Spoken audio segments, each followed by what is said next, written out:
नमस्कार दोस्तों, जय श्री कृष्णा, राधे राधे। एक बार फिर से जंतर मंत्र यूट्यूब चैनल पर आपका स्वागत है प्रिय दर्शक बंधु। भगवान और भक्त का रिश्ता बड़ा कोमल होता है। अगर भक्त सही तरीके से आराधना नहीं करता तो भगवान उसकी मनोकामना भले न पूरी करें, लेकिन उसका अहित भी नहीं करते। देवी काली पृथ्वी की दिव्य रक्षक हैं, जिन्हें हिंदू धर्म में कालिका के नाम से जाना जाता है। लेकिन देवी की विनाशकारी शक्ति के कारण उन्हें काली माता के नाम से भी जाना जाता है। पौराणिक कथाओं के अनुसार काली शब्द संस्कृत शब्द काल से आया है, जिसका अर्थ है समय। इसलिए देवी काली समय, परिवर्तन, शक्ति, सृजन, संरक्षण और विनाश का प्रतिनिधित्व करती हैं। जैसा कि नाम से ही स्पष्ट है कि काली शब्द का अर्थ काला है। यह संस्कृत विशेषण काला की स्त्री संज्ञा है। आध्यात्मिक ग्रंथों के अनुसार देवी काली को दुर्गा पार्वती का उग्र रूप और भगवान शिव की पत्नी माना जाता है। काली माँ ब्रह्मांड की बुरी शक्तियों का नाश करने वाली होने के साथ साथ जो उनकी श्रद्धा भाव से पूजा करता है, उनके अच्छे कर्म के लिए अच्छे फल भी प्रदान करती हैं। जो व्यक्ति माँ काली की अत्यधिक भक्ति के साथ पूजा करते हैं, काली माँ उनसे प्रसन्न होती हैं और उन पर अपनी कृपा दृष्टि बनाए रखती हैं, साथ ही खूब आशीर्वाद भी देती हैं। पौराणिक कथाओं के अनुसार काली माँ महान देवी की 10 महाविद्याओं या अभिव्यक्तियों में से पहली हैं। माँ काली को आमतौर पर नृत्य करते हुए चित्रित किया जाता है, या फिर वह अपने पति भगवान शिव के सीने पर एक पैर रखे खड़ी दिखाई जाती हैं। भगवान शिव अपनी पत्नी माँ काली के पैर के नीचे शांत चित्त से लेटे नजर आते हैं। हमारे यहाँ काली माँ की पूजा पूरे देश में की जाती है। नेपाल, श्रीलंका के साथ साथ हमारे देश के कई हिस्सों में जैसे बंगाल, असम, कश्मीर, पंजाब, हिमाचल प्रदेश, केरल और तमिलनाडु के कई भागों में यह पूजा की जाती है। देवी काली ने सदियों से धर्म की रक्षा की और पाप करने वाले को नष्ट करने के लिए कई रूप धारण किए हैं। ज्योतिषियों का कहना है कि माँ कालिका हिंदू धर्म में सबसे अधिक जागृत हैं और उन्होंने 4 रूपों में पृथ्वी पर विचरण किया है: दक्षिणा काली, श्मशान काली, माँ काली और महाकाली। इन सभी रूपों ने विभिन्न उद्देश्यों की पूर्ति की है, रक्षा वध से लेकर पृथ्वी और उसके मूल निवासियों के रक्षा करने तक। माँ काली के विनाशकारी रूप की कहानी। दारुक नाम का एक कुख्यात असुर था, जिसने अपनी तपस्या से ब्रह्मा को प्रसन्न किया था। मनचाहा वरदान प्राप्त करने के बाद वह देवताओं सहित ब्रह्मा को भी कष्ट देने लगा। इतना ही नहीं, दारुक ने स्वर्ग में भी अपना राज्य स्थापित करना शुरू कर दिया। यह देख देवतागण ब्रह्मा और विष्णु के पास पहुँचे। तब देवतागणों को यह पता चला कि दारुक का वध कोई स्त्री ही कर सकती है। यह सुनकर देवताओं ने एक योजना बनाई। वे महिला रूप धारण कर दारुक से युद्ध करने पहुँचे, लेकिन वास्तव में स्त्री न होने के कारण उनको हार का मुंह देखना पड़ा। देवगण अपने आधिपत्य को खतरे में पाकर अपनी समस्या का निवारण पाने के लिए भगवान शिव के पास पहुँचे। देवताओं की याचना सुनने के बाद भगवान शिव ने माँ पार्वती से बोले, हे कल्याणी, मैं दुष्ट दारुक को नष्ट करने और दुनिया को बचाने के लिए आपसे निवेदन करता हूँ, आप इस समस्या का समाधान निकालें। भगवान शिव का अनुरोध सुन माता पार्वती का एक अंश भगवान शिव में प्रवेश कर गया। भगवती माता का वह अंश भगवान शिव के शरीर में प्रवेश कर गया। विष पीने के कारण शिव का कंठ काला है, इसी कारण भगवती माता देवी काली में परिवर्तित हो गयी। जब भगवान शिव ने खुद में माँ काली को महसूस किया, तब उन्होंने अपनी तीसरी आँख खोली। इसके बाद देवी काली प्रकट हुई। वह अपने भयंकर रूप में थीं। शिव की तरह ही माँ काली की भी माथे पर एक तीसरी आँख और एक चंद्र रेखा थी।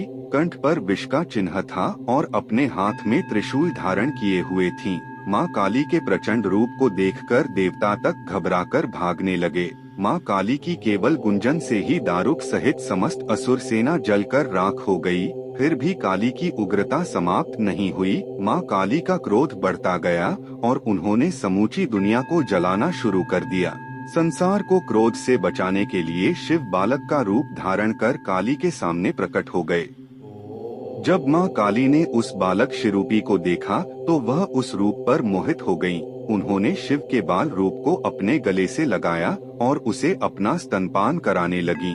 जल्द ही माँ काली का क्रोध शांत हो गया। शिवजी द्वारा स्तनपान करने की वजह से कुछ ही क्षण में माँ काली बेहोश हो गयी। माँ काली को होश में लाने के लिए शिवजी तांडव करने लगे।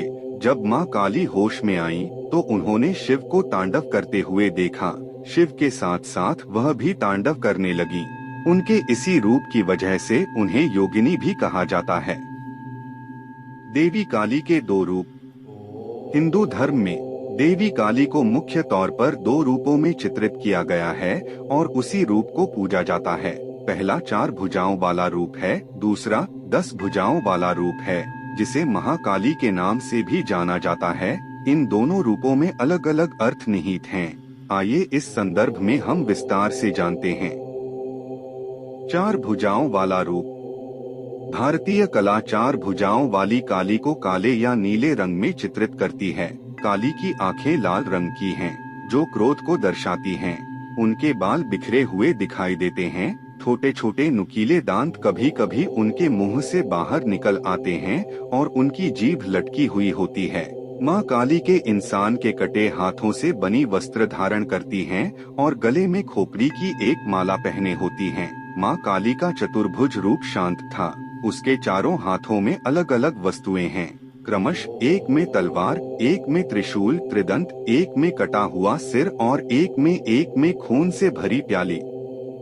जैसा कि अभी अभी आपने पढ़ा कि माँ के एक हाथ में तलवार और एक हाथ में मानव खोपड़ी है। यहाँ तलवार दिव्य ज्ञान का प्रतीक है और खोपड़ी मानव अहंकार का प्रतीक है, जिसे मोक्ष प्राप्त करने के लिए दिव्य ज्ञान द्वारा मारा जाना चाहिए। माँ काली के दाहिने हाथ में अभय, निडरता और वरदान आशीर्वाद मुद्राएं हैं, जिसका अर्थ है कि वह हमेशा अपने भक्तों को सही मार्गदर्शन करेंगी, जिससे उनके भक्त भय, अहंकार आदि से बचे रहेंगे। माँ काली अपने गले में खोपड़ी की माला धारण करती हैं, जिसकी गणना 108 या 51 में की जाती है। यही वजह है कि उन्हें ज्योतिष में सभी मंत्रों की माँ के रूप में जाना जाता है। 10 भुजाओं वाला रूप। माँ काली का 10 भुजाओं वाला महाकाली का रूप है। अपने महाकाली रूप में उन्हें नीले पत्थर की तरह चमकते हुए दिखाया गया है। महाकाली 10 भुजाओं वाले रूप में 10 मुख, 10 पैर और उनके प्रत्येक मुख पर 3 आँखें हैं। उनके प्रत्येक हाथ में विभिन्न वस्तु है, जो देवताओं की शक्ति का प्रतिनिधित्व करता है। इस शक्ति को महाकाली के हथियारों के रूप में दर्शाया गया है। निहितार्थ यह है कि महाकाली उन शक्तियों के लिए जिम्मेदार हैं, जो इन देवताओं के पास हैं। इसका अर्थ यह है कि महाकाली ब्रह्मा के समान हैं। कभी कभी लोग एक मुखी या 10 भुजाओं वाली महाकाली की एक सिर वाली मूर्ति की पूजा करते हैं, जो उसी अवधारणा को दर्शाती है। काली के शक्ति उपकरण कुंडलिनी शक्ति आध्यात्मिक शक्ति है। इसमें क्रिया शक्ति मौजूद है, जो ब्रह्मांड को रचनात्मक रूप से प्रभावित करने की शक्ति है। इसके अलावा इच्छा शक्ति, जो व्यक्तिगत रूप से हमारे शारीरिक गति और कार्यों को करने के लिए बाध्य करती है, जबकि ब्रह्मांड में यह आकाश गंगाओं को एक दूसरे से ब्रह्मांडीय रात में ले जाने का कारण बनती है। विभिन्न मंत्रों के जाप से जातक को इन ऊर्जाओं को अपने लिए प्राप्त करने में मदद मिलती है। देवी काली काले रंग का प्रतिनिधित्व करती हैं और इसलिए अंधेरा उन्हें अपनी ओर आकर्षित करता है। काली मंत्र का जाप करने से पहले कुछ नियमों का आवश्यक रूप से पालन करना चाहिए। जानिए कौन से हैं वे नियम। काली मंत्र का जाप सुबह के समय किया जा सकता है, लेकिन सूर्यास्त के कुछ घंटे बाद इन मंत्रों का जाप करना अधिक लाभकारी है। काली मंत्र का जाप अमावस्या के दिन किया जाना ज्यादा लाभकारी होता है। माँ काली मंत्र जाप या पूजा के दौरान लाल रंग के वस्त्र पहनें, क्योंकि माँ काली को यह रंग पसंद है। माँ काली की मूर्ति या चित्र को लाल कपड़े के ऊपर रखकर मंत्र जाप करें। मंत्रों का जाप करते समय माँ काली को लाल फूल, फल और मिठाई का भोग लगाएं। काली मंत्र का जाप करते समय हमेशा पूर्व या उत्तर दिशा की ओर मुंह करके बैठ जाएं। इस मंत्र के नियमित जप से आपके आत्मविश्वास में वृद्धि होगी। मंत्र के उच्चारण से जो कंपन उत्पन्न होता है, वह आपको अपने अस्तित्व के शक्ति का एहसास कराता है। किसी भी काली मंत्र का जाप कम से कम 40 दिनों तक निरंतर करें। इससे आपको मनचाहा फल प्राप्त होगा। अगर आप काली मंत्र का जाप कर रहे हैं तो मांसाहारी भोजन, प्याज और लहसुन से परहेज करें। काली बीज मंत्र देवी काली से संबंधित है। जैसे बीज मंत्र का कोई विशिष्ट अर्थ नहीं है, लेकिन यह उन स्पंदनों का प्रतिनिधित्व करता है जो मन की आध्यात्मिक और मानसिक स्थिति को बेहतर बनाने में सहायता करते हैं। काली बीज मंत्र का जाप जातक को देवी काली की ऊर्जा से जोड़ता है। ये परिवर्तनकारी ऊर्जाएं जातक को उसके आसपास और अंदरूनी बुरी ताकतों से लड़ने में मदद करती हैं। ऐसा कहा जाता है कि काली बीज मंत्र को भक्तिभाव से जप करने से जातक को मनपसंद चीजें प्राप्त होती हैं। वे चीजें भौतिक भी हो सकती हैं। ओम क्री काली। अर्थ, यहाँ क का अर्थ पूर्ण ज्ञान है, र का अर्थ शुभ।